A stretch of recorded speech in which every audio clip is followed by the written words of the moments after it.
Chapter 1.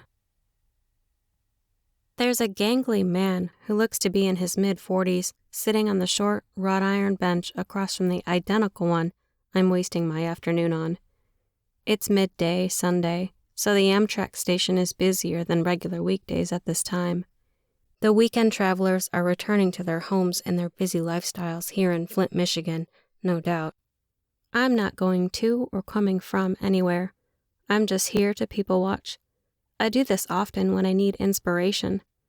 The man is tapping his long dress shoes nervously on the dirt-colored, industrial-grade carpet beneath our feet. He's definitely guilty of something or another. That, or else he's in an anxious hurry. Either way, he clearly wants to flee the joint. He's probably a stabber.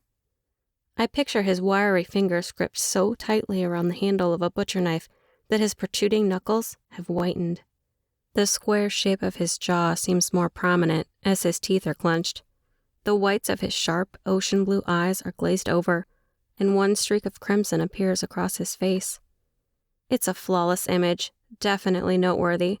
I think I'll name him Donovan. Donovan, the ex-convict, freshly escaped from the state penitentiary after being convicted of brutally murdering his family with a butcher knife and then storing their mutilated bodies in the family freezer. Yep, that'll do just fine.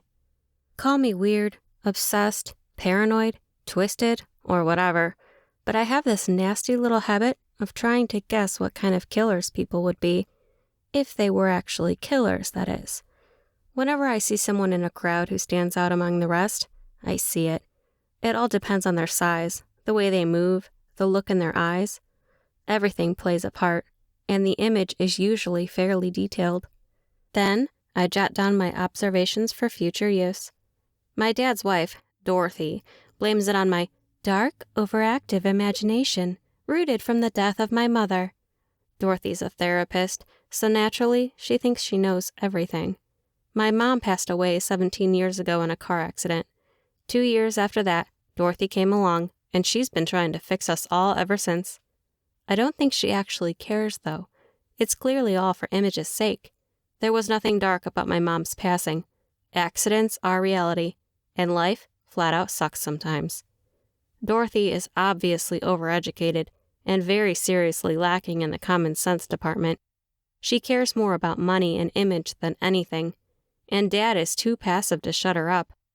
I really don't understand why anyone in their right mind would pay that woman hundreds of dollars an hour for her far-fetched opinions or help, as she calls it.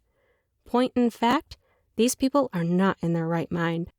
Therein lies the very definition of irony, I suppose. Don't get me wrong, I'm not completely anti-therapist. For every dozen there is a dime. I've even been to a few shrinks of my own. Yet here I am, still constantly daydreaming about Ahnia's death.